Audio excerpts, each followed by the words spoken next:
বন্ধুরা, আজ আমি আটার তৈরি এমন দুটি নাস্তার রেসিপি আপনাদের সাথে শেয়ার করব, যা খুবই মুখরোচক, কুড়মুড়ে, ভেতরটা কিন্তু আলুর পুর ভরা। এই ধরনের নাস্তা বা টিফিন বিকেলে কিংবা সকালে বাচ্চাদের স্কুলের টিফিনে যে কোনো সময়ে কিন্তু ঝটপট বানিয়ে নিতে পারেন। বানানো খুবই সহজ, একবার বানালে কিন্তু বারবার বানাবেন। চলুন তাহলে আজকের রেসিপিটি দেখে নেওয়া যাক। প্রথমে আমি এখানে 3টে সেদ্ধ করা আলু নিয়েছি। আলুটাকে প্রথমে একটু ম্যাশ করে নিলাম। এবারে আলুর মধ্যে আমি দিয়ে দিচ্ছি কুচনো কাঁচা লঙ্কা, দিয়ে দিচ্ছি পরিমাণ মতো ধনেপাতা, আর দিয়ে দিচ্ছি সামান্য পরিমাণে লবণ, দিয়ে দিচ্ছি চিলি ফ্লেক্স, আর দেব ভাজা জিরের গুঁড়ো। তোমরা চাইলে এতে কুচনো পেঁয়াজ দিতে পারো, আমি নিরামিষে বানাচ্ছি তাই এখানে পেঁয়াজটা দিচ্ছি না। এবারে আলুটাকে খুব ভালোভাবে হাত দিয়ে প্রথমে মেখে নিচ্ছি। আলুটা আমার মেখে নেওয়া হয়ে গেছে। এবারে আমি একটা বাটিতে সামান্য পরিমাণে ময়দার ব্যাটার বানাবো, তার জন্য আমি এখানে 3 চামচ পরিমাণে ময়দা নিয়েছি। এরপরে পরিমাণ মতো লবণ দিয়ে দিলাম, দিয়ে দিচ্ছি চিলি ফ্লেক্স, আর দিয়ে দিলাম সাদা তিল, কালো জিরে, দেব কুচনো ধনেপাতা।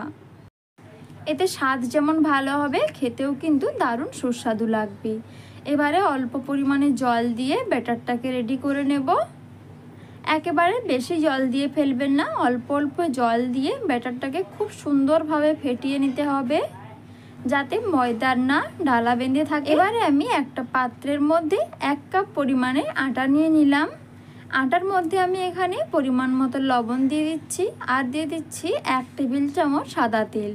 1 কাপ আটাতে 1 টেবিল চামচ সাদা তেল খুব ভালোভাবে মিশিয়ে নিচ্ছি।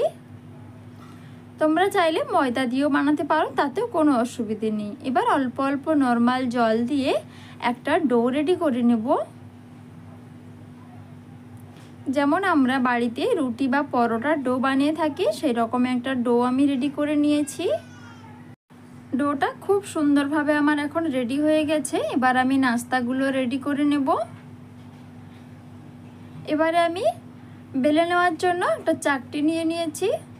এর থেকে আমি এবারে লেচিগুলো কেটে নেব। এইভাবে প্রথমে একটু হাত দিয়ে লম্বা লম্বা করে নিচ্ছি, যাতে লেচিগুলো সমান সমান কাটা হয়। প্রথমে আমি এখানে 4টে টুকরো করে নিচ্ছি। আমরা যেভাবে রুটি বানিয়ে থাকি, রুটির থেকে একটু ডোগুলো প্রথমে বড় করেছি। এবারে ডোগুলোকে হাত দিয়ে খুব সুন্দর গোল গোল চাপটা আকারে বানিয়ে নিচ্ছি। এবারে আমি সামান্য পরিমাণে ময়দা ছড়িয়ে বেলে নিচ্ছি। দেখুন বন্ধুরা, এইভাবে বাড়িতে বাচ্চাদেরকে এরকম মুখরোচক নাস্তা বানিয়ে দেখবেন। বাচ্চারা খেতে খুবই ভালোবাসবে, খুব পছন্দ করবে, বলবে যে এরকম নাস্তা রোজই বানিয়ে দাও।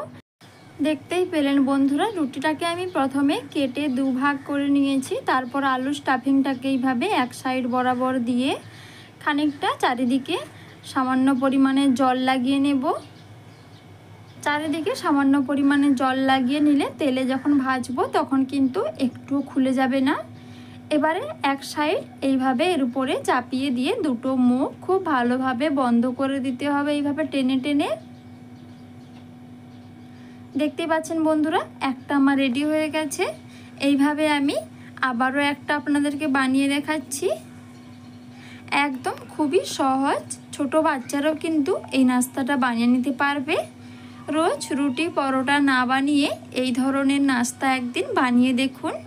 যেমনই হেলদি তেমনই কিন্তু খেতেও মুখরোচক হয়।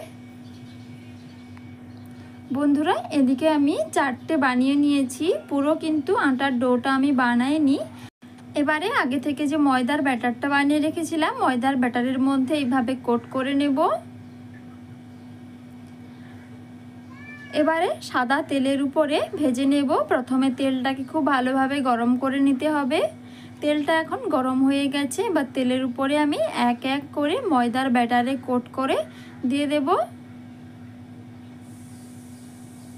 এইভাবে ময়দার ব্যাটারে কোট করে নিলে ময়দার মধ্যে যে কালো জিরে, সাদা তিল সব কিছু যে দেওয়া আছে, এতে টেস্ট দারুণ হবে এবং খুবই মুচমুচে হবে। ভেতরটা যেহেতু আলুর পুর ভরা, তাই খেতে কিন্তু দারুণ লাগবে। যাকেই খাওয়াবেন সেই আপনার প্রশংসা করবে। লো টু মিডিয়াম আঁচে একটু সময় নিয়ে ভেজে নেব, তাহলে কিন্তু খুবই কুড়মুড়ে হবে ওপরটা। উল্টে পাল্টে আপনার পছন্দের কালার করে ভেজে নেবেন। দেখুন এখন কিন্তু বেশ একটা হালকা লালচে কালার চলে এসছে। আমি এই রকমের কালারটা করে ভেজে নেব দু সাইড। বন্ধুরা দেখতেই পাচ্ছেন খুব সুন্দর কিন্তু ভেজে নেওয়া হয়ে গেছে। এবার আমি এগুলোকে তেল ঝাড়িয়ে তুলে নেব। এগুলোকে তেল থেকে তুলে একটা টিস্যু পেপারের উপরে রেখে দেবেন। গায়ে লেগে থাকা যে এক্সট্রা অয়েলটা কিন্তু টিস্যু পেপারে একদম শুষে নেবে, বা টিস্যু পেপার না থাকলে একটা নর্মাল কাগজের মধ্যে বা সুতির কাপড়ের মধ্যে রেখে দিলেও হবে। আমি একটা সুতির কাপড়ের মধ্যে রেখে দিয়েছিলাম। দেখুন গায়ে কিন্তু আর একটু অয়েল লেগেনি। দেখুন বন্ধুরা কতটা মুচমুচে হয়েছে। আওয়াজ শুনে আপনারা নিশ্চয়ই বুঝতে পারছেন কতটা মুচমুচে হয়েছে। ভেতরটা পুরোটা দেখুন আলুর পুর ভরা, খেতে কিন্তু ভীষণই ভালো হবে। চলুন বন্ধুরা এর পরের নাস্তাটা আপনাদেরকে দেখিয়ে দিই। রেসিপিটা পুরোটা দেখবেন, দেখার পর ভালো লাগলে প্লিজ চ্যানেলটিকে সাবস্ক্রাইব করে পাশে থাকবেন আরও নিত্য নতুন এইরকম রেসিপি পাওয়ার জন্য। বন্ধুরা আমি যে ময়দার ডোটা বানিয়েছিলাম তার থেকেই কয়েকটা লেচি রেখে দিয়েছিলাম এই নাস্তাটা বানানোর জন্য। এটা কিন্তু কোনো রকম বেলে নেওয়ার ঝামেলা নেই। দেখতেই পেলেন হাতের সাহায্যে বাটির মতন শেপ বানিয়ে ভেতরে আলুর পুর দিয়ে একটু মুড়ে নিয়েছি, মুড়ে হাতে চাপটা করে বানিয়ে নিলাম। দেখুন বন্ধুরা প্রথমে বাটির মতন করে তৈরি করে নিলাম, এরপর আলুর পুরটা ভরে নিয়েছি। মুখটাকে একটু খুব ভালোভাবে ঘুরিয়ে ঘুরিয়ে বন্ধ করে নিয়ে এইভাবে হাতের সাহায্যে চাপটা করে নিয়েছি। খুবই সহজ, একদম বেলে নেওয়া ঝামেলা ছাড়া। এইভাবে আমি 4টে বানিয়ে নিলাম। আপনারা এইভাবেও বানাতে পারেন, তাহলে কিন্তু আরও কম সময় লাগবে। এবার ময়দার ব্যাটারের মধ্যে কোট করে আবারও একইভাবে আমি তেলের মধ্যে ভেজে নেব।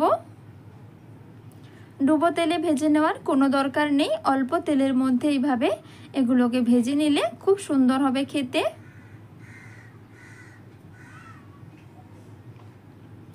বন্ধুরা আশা করি আপনাদের আজকের এই দুটো নাস্তা রেসিপি খুবই ভালো লাগবে। ভালো লাগলে প্লিজ বন্ধুদের সাথে শেয়ার করে রাখবেন এবং আরও নিত্য নতুন নাস্তা রেসিপি পেতে আমার চ্যানেলটাকে সাবস্ক্রাইব করে পাশে থাকা অল নোটিফিকেশনটা অন করে দেবেন।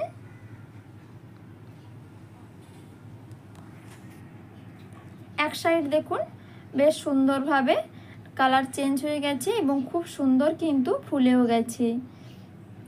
এইভাবে উল্টে পাল্টে আমি হালকা লালচে কালার করে ভেজে নেব। দেখুন বন্ধুরা কত সুন্দরভাবে ফুলেছে নাস্তাগুলো।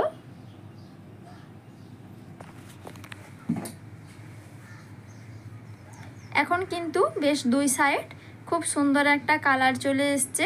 এবার আমি তুলে নেব তেল ছাঁকে।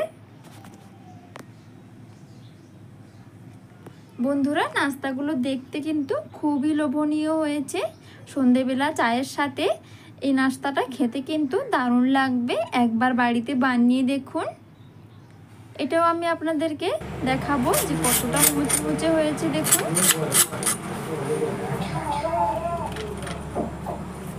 বন্ধুরা আশা করি আজকের দুটো নাস্তা রেসিপি আপনাদের ভালো লেগেছে। তাহলে প্লিজ লাইক শেয়ার এবং চ্যানেলটি সাবস্ক্রাইব করে পাশে থাকবেন। আজকের মতন আসি, আবারও ফিরে আসবো নতুন কোনো রেসিপি নিয়ে। সবাই ভালো থাকুন, সুস্থ থাকুন। এতক্ষণ ধৈর্য ধরে আমার রেসিপি দুটো দেখার জন্য আপনাদের অসংখ্য অসংখ্য ধন্যবাদ।